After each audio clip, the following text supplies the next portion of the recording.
کرام ہمارے ساتھ موجود ہیں اور آپ نے خاکہ دیکھا ہے بدگمانی کے عنوان سے. جناب قبلہ مفتی اکمل صاحب، جناب مولانا محمد رضا دودانی صاحب، بہت شکریہ. مفتی صاحب پہلے تو ڈیفائن کر دیں بدگمانی یعنی. اعوذ باللہ من الشیطان الرجیم، بسم اللہ الرحمن الرحیم. کسی بھی مسلمان بھائی کے یا کسی کے بارے میں بھی برا خیال جو قلب میں آتا ہے اس کو بدگمانی کہتے ہیں.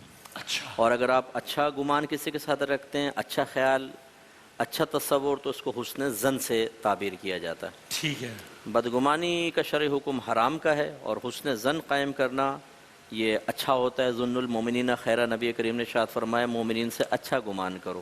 ٹھیک ہے. اور بدگمانی جو ہے یہ منع ہے. جیسے یا ایھا الذین آمنوا اجتنبوا کثیرا من الظن ان بعض الظن اثم. واضح اللہ نے فرمایا کہ اے ایمان والو بدگمانی سے بچو، کثیر گمان کرنے سے بچو، کیونکہ بعض گمان گناہ بھی ہوتے ہیں.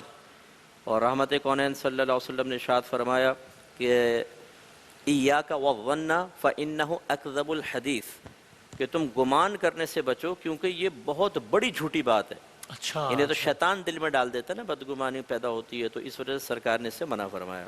ٹھیک ہے. یہ تو ابتدائی وہ. اور اس میں یعنی یہ بھی ہے کہ رضا دودانی صاحب کے یعنی ہر ممکن حد تک اگلے بندے کو بینیفٹ آف ڈاؤٹ دینا چاہیے. مطلب کہ اگر آپ کو 10 پاسبلٹیز لگ رہی ہوں جس میں 9 یہ ہوں کہ شاید یہ کچھ غلط کر رہا ہے اور ایک یہ ہو کہ نہیں شاید ٹھیک ہوگا، تو آپ کو اس ایک کو پریفر کرنا چاہیے اور اچھی رائے قائم کرنی چاہیے.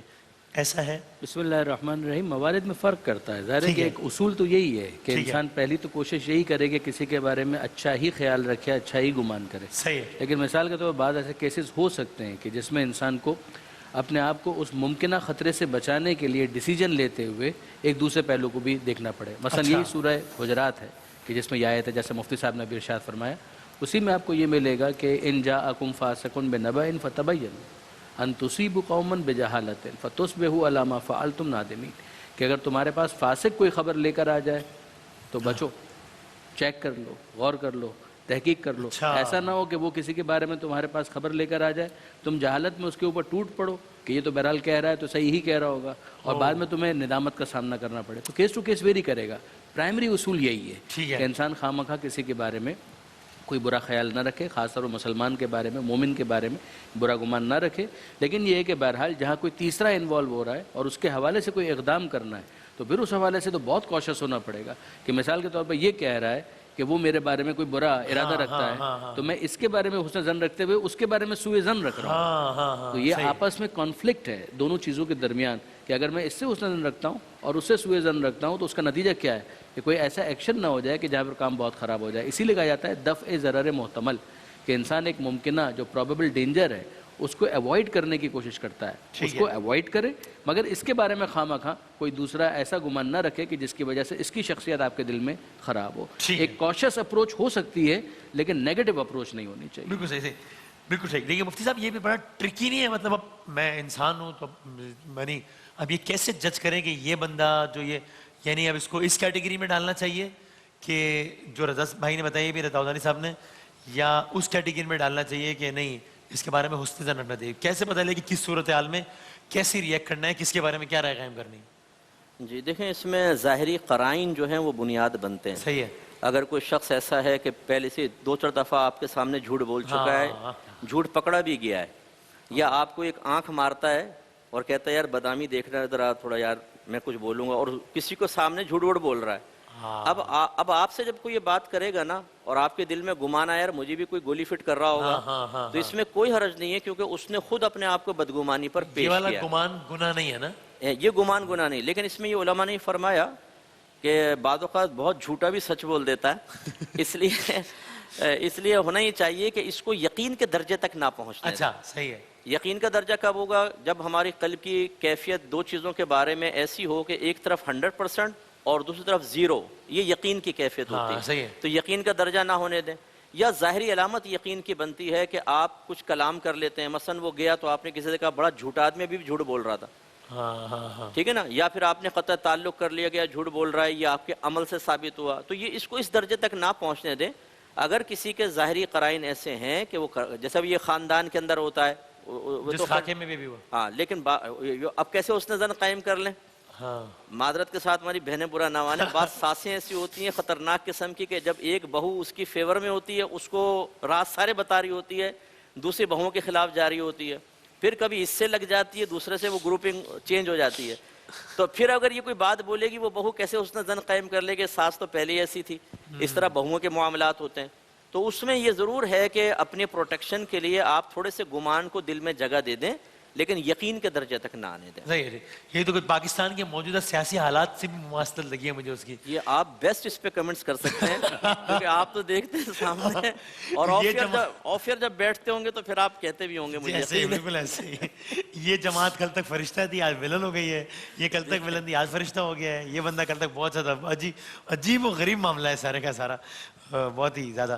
سو یعنی اس کا مطلب یہ ہوا, کیا یہ کہنا ٹھیک ہے داؤدانی صاحب کہ کبھی کبھی پھر یعنی بدگمانی جائز بھی ہے, یا پھر شاید اس کو بدگمانی ہی نہیں کہیں گے, کچھ اور کہلائے گا کہ اگر کسی بندے کے ٹریک ریکارڈ کی وجہ سے آپ اس پہ یقین کی حد تک وہ نہیں کر رہے, اس کو غلط نہیں کر رہے, لیکن اس کی بات کو آپ کم از کم ڈاؤٹ کر رہے ہیں, you are not accepting anything جو کہ وہ کہہ رہا ہے, تو یہ ٹھیک بھی ہے. میں مثال آپ کو دے دیتا ہوں. اگر داؤدانی صاحب تھوڑی سی اگر آواز بڑھا سکیں. جو مسلمان کا بازار ہے نا, اس کے بارے میں اسلام یہ کہتا ہے کہ گوشت کے بارے میں تحقیق کرنے کی ضرورت نہیں. فقہ جعفری کا مسئلہ تو یہی ہے. ٹھیک ہے, مفتی صاحب زیادہ بہتر بتا سکتے ہیں دوسرے اینگل سے, کہ اس کے بارے میں ایک اچھا گمان رکھو کہ وہاں پر جو گوشت مل رہا ہے وہ حلال ہی ہوگا.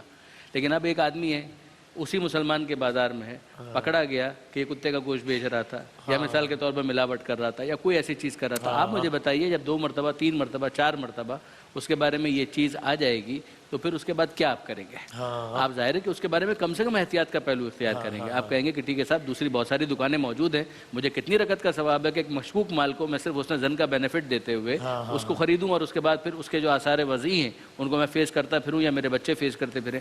تو یہ تمام تر چیزیں جو ہے وہ جائز ہوں گی. اگر فرض کیجئے کہ کسی کے گھر میں کوئی میڈ ہے جو کام کرتی ہیں, آپ نے حسن زن بھی رکھا, سب کچھ کیا, لیکن پتہ چل گیا کہ اس نے چوری کی ہے, اسٹیبلش ہو گیا, جو پچھلے دنوں بات ہو رہی تھی کہ صرف ایک امکان نہیں, اسٹیبلش ہو گیا, اس نے ایکسیپٹ بھی کر لیا, آپ نے اس کو معاف بھی کر دیا, سیکنڈ ٹائم بھی وہ پکڑی گئی, تھرڈ ٹائم بھی وہ پکڑی گئی, کتنی مرتبہ آپ یہ ٹرائی کریں گے؟ ایک وقت آئے گا کہ آپ یہ کہیں گے کہ جناب ٹھیک ہے, پھر آپ اپنی سروسز کہیں اور رکھیے, اور ظاہر ہے کہ ہمیں آپ کی جو خدمات ہیں اس کی ضرورت نہیں ہے. اب اگر کوئی دوسرا آپ سے یہ پوچھتا ہے کہ صاحب وہ میرے پاس آئی تھی نوکری کے لیے, تو آپ اس کے بارے میں کیا فرماتے ہیں؟ ظاہر ہے کہ آپ اچھی کوئی رائے نہیں دے پائیں گے. آپ یہ کہیں کہ میرا تجربہ یہ ہے, باقی آپ دیکھ لیجئے, یہی انداز ہوگا نا, یہ کہنا غلط نہیں ہوگا. اور اب تیسرے فرد کا اس کو اپوائنٹ کرنے سے پہلے یہ خیال کرنا کہ جب یہ اتنا برا ٹریک ریکارڈ رکھتی ہے تو ایسا نہ ہو کہ ہمیں بھی نقصان پہنچائے, یہ غلط نہیں ہوگا. صحیح ہے. جو ریزیومے کے اندر آپ دیکھتے ہیں نا ریفرنسز مانگے جاتے ہیں, اس کی ایک وجہ یہی ہوتی ہے کہ ان ریفرنسز کو کانٹیکٹ کر کے اس probable candidate for this particular job, اس کے لیے ایک معلومات حاصل کر لی جائے کہ اس کا کردار کیا تھا, کنڈکٹ کیا تھا. کیریکٹر سرٹیفکیٹ کیوں ہوتا ہے؟ یہ تمام تر چیزیں ہوتی ہی اس لیے. اصول بات یہی ہے کہ جب تک میرے پاس کوئی قرینہ ہو, بالکل صحیح مفتی صاحب نے بہت عمدہ لفظ استعمال کیا کہ قرائن جب تک ہمارے پاس موجود نہیں ہے تو پھر ہم کو پازیٹیو ہی رہنا چاہیے. بالکل صحیح. اچھا جاتے جاتے مفتی صاحب یہ ڈائریکٹ اس موضوع سے ریلیٹڈ نہیں ہے اور اس پہ شاید الگ سے باقاعدہ بحث کریں گے اگر کوئی خاکہ اس عنوان سے ہے, لیکن یہ اس معاملے میں تو لوگ بہت ہی شک کر جاتے ہیں جو اس خاکے میں تھا کہ جادو ٹونا یہ وہ. میں نے بہت سارے لوگوں کو دیکھا ہے کہ وہ کہتے ہیں یار یہ جو ہوا ہے نا یہ ایسے ہی نہیں ہوا, یہ فلاں جادو کروا رہا ہے مجھے, فلاں یہ کر رہا ہے, فلاں یہ کر رہا ہے. اب اس میں کیا جواب دیا جائے؟ کیا اس کا جواب یہ ہو کہ بھائی آپ غلط ہیں کیونکہ ایسا ہوتا ہی نہیں ہے؟ دیکھیں پھر ہم نے علماء سے ہی سنا ہے کہ ایسا ہوتا, تو بہرحال اس ایسی صورتحال میں کیا کیا؟ بہت ہی پیش آنے والا مسئلہ ہے. دیکھیں اس میں بھی سب سے پہلے تو وہ ظاہری قرائن دیکھیں نا. بعض عورتیں خاندان میں معروف ہو جاتی ہیں ٹونا ٹوٹکا کرانے والی, کیونکہ وہ دوسروں کو مشورہ دے رہتی ہیں فلاں عامل کے پاس چلے جاؤ, بہت پہنچا ہوا بابا ہے, فلاں الائچی والی سرکار, فلاں جفی والی سرکار, فلاں الٹی والی سرکار, بلی کتے والی سرکار, تو وہ بھیجتی رہتی ہیں سرکاروں کے پاس. تو اب وہ جب گھر میں اس قسم کے مسائل ہوتے ہیں تو پھر اس قرینے کی وجہ سے یہ ہو جاتا ہے بعض اوقات اگر لڑائی جھگڑا ہو گیا اسی خاتون سے اور گھر میں کچھ مسئلہ ہوا تو خود بخود دل اس طرف جاتا ہے کہ یہ ٹونا ٹوٹکا کرانے والی ہے, ہمارے ساتھ بھی کرایا ہوگا. لیکن وہی تو یقین کے درجے تک نہ پہنچنے دیں. اور اس بدگمانی کو زیادہ بڑھانے میں ان عاملین کا بھی کردار ہے جو غلط قسم کے ہوتے ہیں کہ وہ انہیں بھی پتا ہے کہ اگر یہ عورت کو کہہ دیا نا کہ آپ پر کچھ بھی نہیں ہے تو بولے گی اس کے پاس کچھ بھی نہیں ہے, کچھ بولو تو وہ کہے گی بہت کچھ ہے. تو وہ دل میں بدگمانی ڈالتے ہیں, تم پہ تو سفلی کروایا ہوا ہے, تو تمہارے شوہر کو قابو میں کرنے والی ہے, تمہارے گھر سے بال نکلیں گے, اور وہ نکال بھی دیتے ہیں. یہ وقار نے کتنے دفعہ پکڑا ہے, اقرار بھائی نے, وہ کوئی سوئی نکال رہا ہے اندر سے اور کوئی کچھ کر رہا ہے. کرنٹ والی سرکار ایک تھی, وہ لگائی ہوئی تھی بیٹری پیچھے. تو اس قسم کے لوگ اب بدگمانیاں پیدا ہوتی ہیں, اور یہ اب وہ پوچھتی ہیں کہ ذرا بتائیے کوئی تو بتا دیں کس نے کروایا. نہیں ہم نہیں بتاتے. نہیں بتا دیں, ننیال سے, ددیال سے, ہاں تمہارے سسرال سے, اچھا مجھے پہلے ہی شک تھا. اچھا وہ ذرا اس کا تھوڑا سا نشانی بتا دیں. بھائی وہ درمیانے قد کی ہے, تھوڑا سانولا سا رنگ ہے, پھپھی, بس وہی فوراً وہ ایک دم نشانہ بیٹھ جاتا ہے. تو یہ ان کے جو اس قسم کے جعلی ڈبے پیر ہوتے ہیں یا یہ عامل ہوتے ہیں, ان کے تو آستانے چلی سی طرح ہیں. بدگمانی ڈالو, لوگوں کو تباہ کرو, جدائیاں ڈالو, گھروں کے اندر خرابیاں پیدا کرو, اپنے آستانے آباد کرو. اس سے بھی بچنا چاہیے. اور جاتے جاتے یقین بتائیے گا کہ یہ جادو ٹونا, چونکہ مجھے لگتا ہے بہت ہی پیش آنے والا مسئلہ ہے, ان دا سینس کہ بہت لوگوں کا یہ خیال ہے کہ جادو ٹونا ہو رہا ہوتا ہے. تو اس سے بچاؤ کا کیا بہترین وظیفہ جو اللہ نے اور سرکار دو عالم نے بتایا؟ معوذتین سے بہتر کیا ہو سکتا ہے؟ سورہ فلق اور سورہ ناس, کہ اگر آپ اس کے اندر دیکھیں تو انسان پناہ ہی تو چاہ رہا ہے. کسی ممکنہ خطرے کے مقابلے میں جب انسان پناہ چاہ رہا ہوتا ہے تو اسی کے لیے وہ کہتا ہے اعوذ برب الفلق, اعوذ برب الناس, کہ میں فلک کے رب کی پناہ میں آتا ہوں, میں ناس انسانوں کے رب کی پناہ میں آتا ہوں, جو ملک الناس, الہ الناس, من شر الوسواس الخناس الذی یوسوس فی صدور الناس من الجنۃ والناس. انسانوں میں سے ہو, جنات میں سے ہو, کوئی بھی ہو, اس کے مقابلے میں میں اس کی پناہ میں آتا ہوں. اسی لیے سورہ غافر کے اندر وہ جو آیت ہے نا, جو مومن آل فرعون کے جو الفاظ ہے, افوض امری الی اللہ ان اللہ بصیر بالعباد, کہ میں اپنے معاملات اللہ کے سپرد کرتا ہوں. میں نے ہمیشہ یہ بات کہی ہے, آج بھی میں تکرار کرتا ہوں, کہ اگر آپ کے سامنے کوئی آ کر آپ پر حملہ آور ہو تو آپ کیا کریں گے؟ آپ اپنا ہاتھ آگے بڑھا دیں گے, کیونکہ آپ کو نظر آ رہا ہے کہ یہ حملہ کر رہا ہے. تو یہ سمجھتے ہوئے کہ یہ ہاتھ مجھے خدا نے دیا ہے, حفاظت کے لیے آپ نے ہاتھ آگے بڑھا دیا. لیکن اگر کوئی چھپ کر حملہ کر رہا ہے تو سوائے اس کے کوئی آپ کے پاس آپشن نہیں ہے کہ اسی کے حوالے کریں کہ جو غیب الغیوب ہے. واہ واہ واہ, جزاک اللہ, بہت شکریہ, بہت نوازے جناب قبلہ مفتی اکمل صاحب, مولانا رضا زوانی صاحب, بہت شکریہ. اور اگلا سیگمنٹ ہمارا کسوٹی کا ہوگا. جب مفتی صاحب بھی بتا رہے تھے کہ تو مجھے لگ رہا تھا وہ یہ بھی کسوٹی ہو رہی ہوتی ہے نا, جب وہ خاتون یا حضرت جو بھی ہیں وہ پوچھ رہے ہوتے ہیں عامل سے کہ نشانیاں بتائیں, اور بالآخر وہ کسی نتیجے تک پہنچ جاتے ہیں کہ پھپھی ہے یا پھپھا ہے یا کیا ہے. تو لیکن ہم جو ہے وہ جنون والی کسوٹی کھیلیں گے ایک وقفے کے بعد اپنے سیگمنٹ میں انشاءاللہ.